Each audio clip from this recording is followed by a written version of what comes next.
Jackson says, what qualifies a good NFL game for you? He said, it's all caps. I had to read it that way. I don't know why. In Week 16, I watched my beloved Cowboys lose to the Eagles 17-9 in the battle for the NFC East, and yet it was hard to watch. And then I watched the highlights of the Giants-Redskins game, two teams with double-digit losses. They were 3-11, and that was a thriller down to the wire in overtime. I wish the emotions about these games were swapped, but they weren't. Does a good game have uncertainty, tension? What is it? What makes a good game to you? I came up with 7 things to me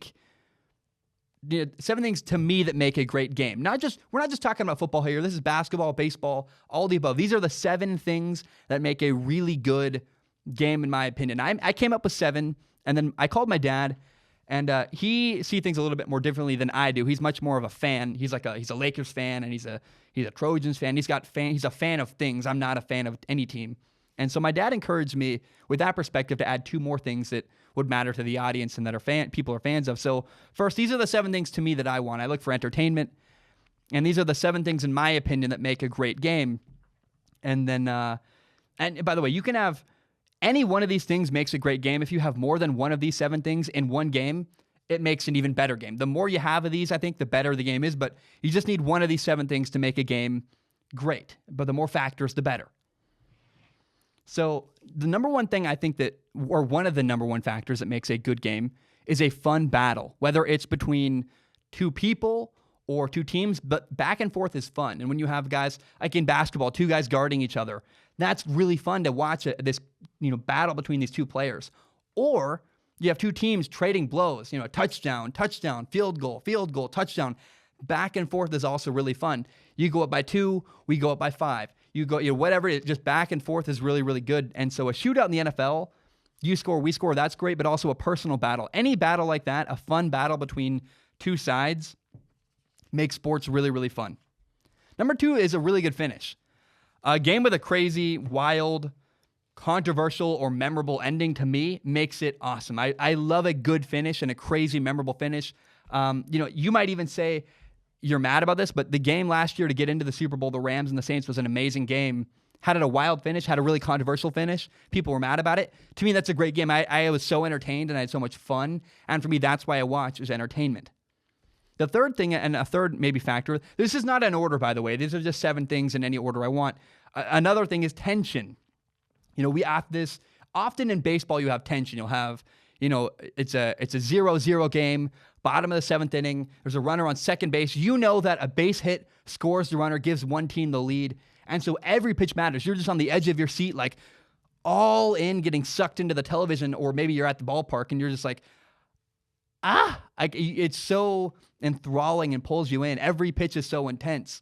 Another game like that was the Super Bowl last year with the Rams and the Patriots. It was for a lot of people, boring defensive battle.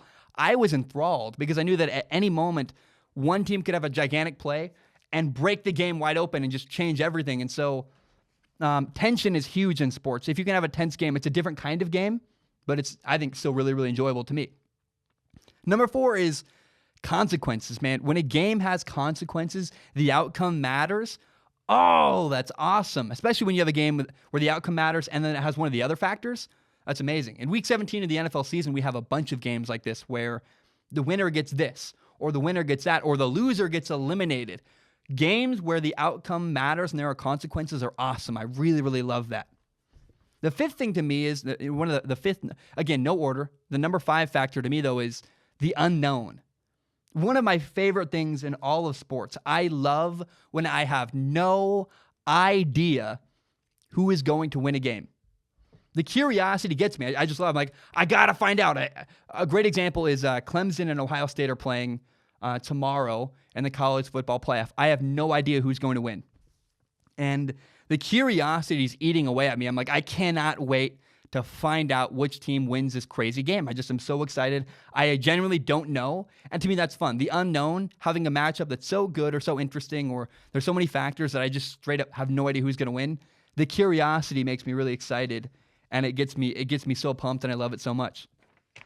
Another thing I love is a good comeback. And I'm not just talking about the Patriots-Falcons Super Bowl where you have a 25-point comeback. That's insane. That almost never happens. Even a comeback where it's just 2 touchdowns is so huge.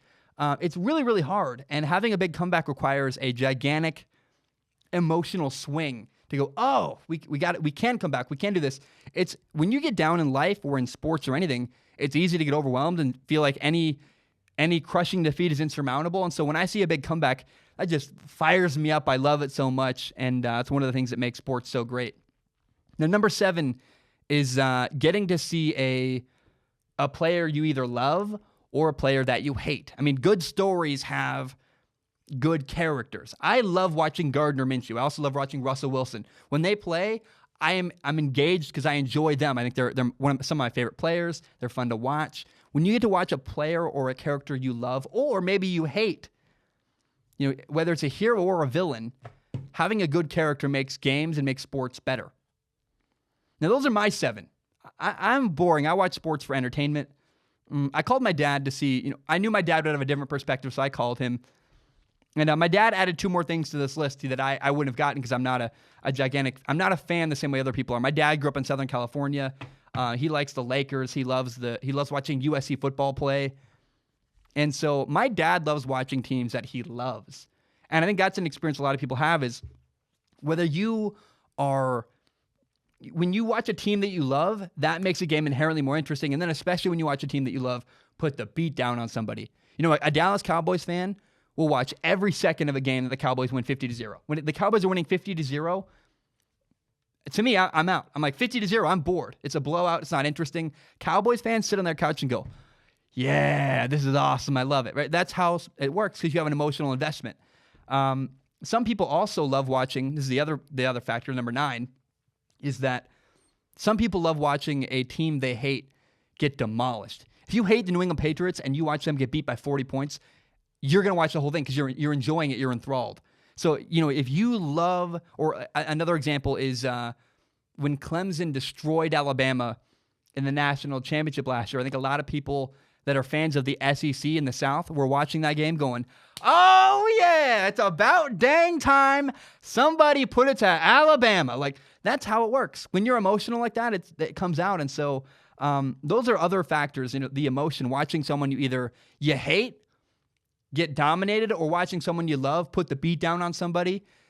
Those are other factors for people that make watching sports really, really fun. Those are the things that, in my opinion, I'll run through them again, make watching sports great. It's having a fun battle between an individual or 2 teams, having a good finish, having tension is great, consequences where the outcome matters, or the unknown where you have no idea who's going to win. And number 6 was having a good comeback, and number 7 was getting to see a player or characters you love or hate. Heroes versus villains is awesome. And the final 2 things were watching a team you love, getting, putting a whooping on somebody and winning by a lot. Or the 9th thing is watching a team you hate getting destroyed. Maybe somebody hates the Broncos out there, and watching them get annihilated in the Super Bowl by the Seahawks was really, really fun. I know I was bored. I fell asleep literally during that Super Bowl because I didn't care at all. It was a blowout. But somebody watched that game, and somebody had a great time. Those are the things, in my opinion, that make a really great game.